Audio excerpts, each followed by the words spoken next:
నేను మేలుగా మారుస్తాను. ఈ రోజు నేను ఎవరైతే అవమానించారో, ఈ రోజు నేను ఎవరైతే ద్రోహం చేస్తారో, నీకు ఎవరైతే ద్రోహం చేస్తారో వారి ముందే నేను బహుగా బహుగా బహుగా ఆశీర్వదిస్తాను.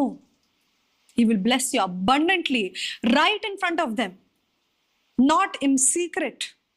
అందుకనే యోసేపు చూస్తాం, వారి అన్నల ముందే దేవుడు ఎంతో ఘనపరిచాడండి, ప్రధానమంత్రిగా, సెకండ్ టు ద కింగ్.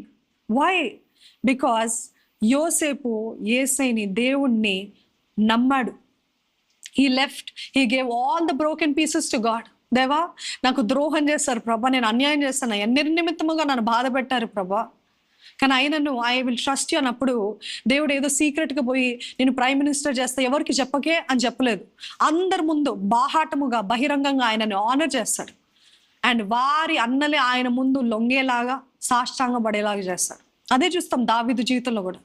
దావీదు కూడా వారి అన్నలు ఎంతో గేలి చేస్తూ, ఎంతో చిన్న బుచ్చుతూ, ఎంతో ఆయనని హేళన చేస్తూ మాట్లాడుతున్నప్పుడు దేవుడు సీక్రెట్గా అనాయింట్ చేయలేదు. కానీ ఎవరైతే అవమానించారో వారందరి ఎదుట, వాళ్ళందరూ నిలబడి ఉండగానే వాళ్ళందరి ముందు అభిషేకించాడు.